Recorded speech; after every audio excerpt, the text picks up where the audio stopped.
All right, this is the second video for section 4.5, and in this video, we're going to cover two things. Our second method for finding a third order determinant, it's known as the diagonal method, and then I'm going to give you a bit of an application to our determinants, okay? So for the diagonal method, what you simply need to do is copy the first two columns of your matrix elements over on the right hand side, okay? So I'm going to copy over, I'm going to put 3, 2, and 1, which is the first column set of elements, and then I'm going to copy -2, -1, and 2, all right? And then here's where the name diagonal method comes into play. I'm going to find the product of the three numbers along this diagonal, and I'm going to write that result down here as 9. Then I'm going to multiply these three together, which gives me 0. I'm going to multiply these three together, which gives me -4. All right, and notice I'm only multiplying the diagonals that have 3 elements within them, okay? Now, once I get those 3 numbers, I simply add them together. And that gives me a result of 5, okay?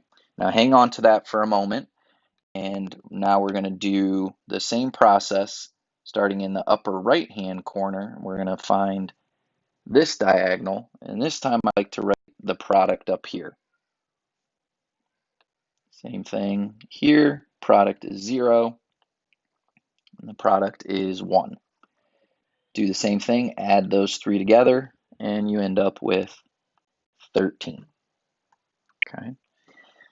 So now you're almost done. Your determinant for this overall 3 by 3 matrix is simply the bottom number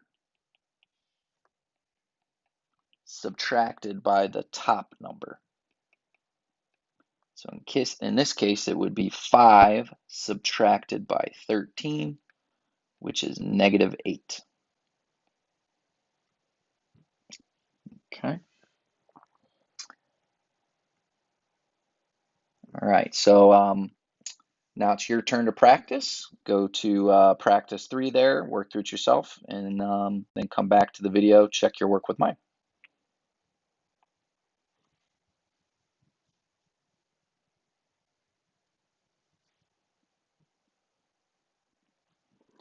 All right, now let's give you a little bit of an application to the determinant of a matrix, okay?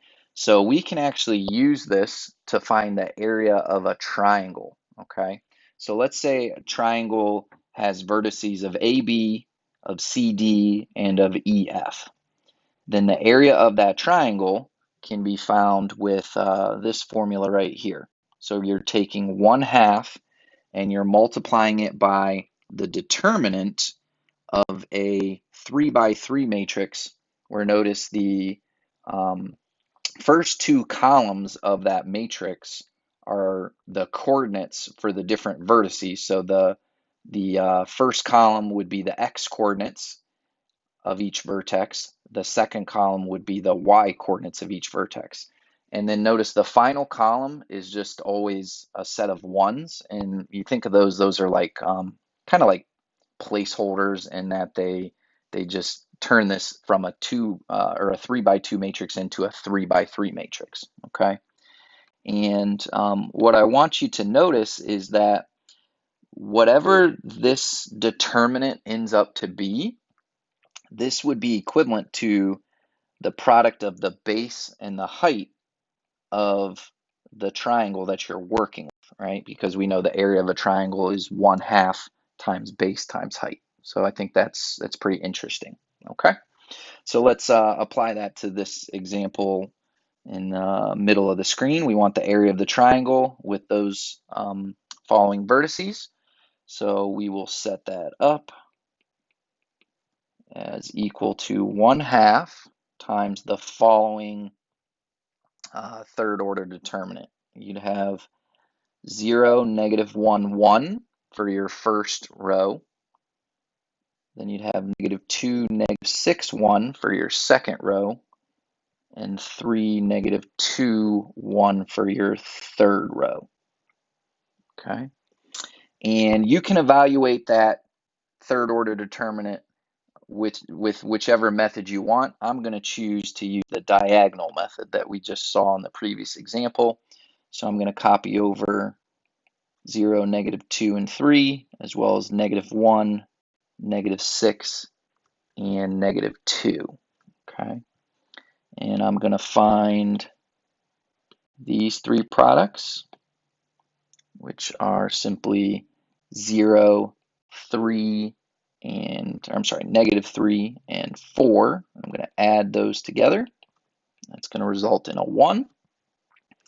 And then I'm going to find these three products, which are -18, 0, and 2. I'll add those three together to give me -16.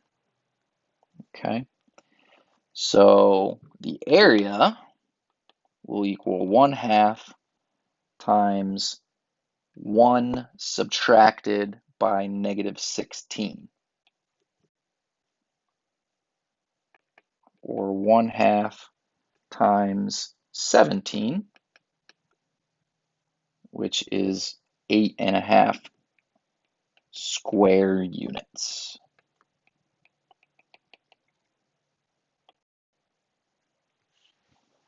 All right, so I think that's just an interesting approach that you could take in order to find the area of a triangle if you know its vertices from the coordinate plane, rather than having to calculate base and height with some geometry. This could be a different approach that could work for you. Okay, that's it for this video.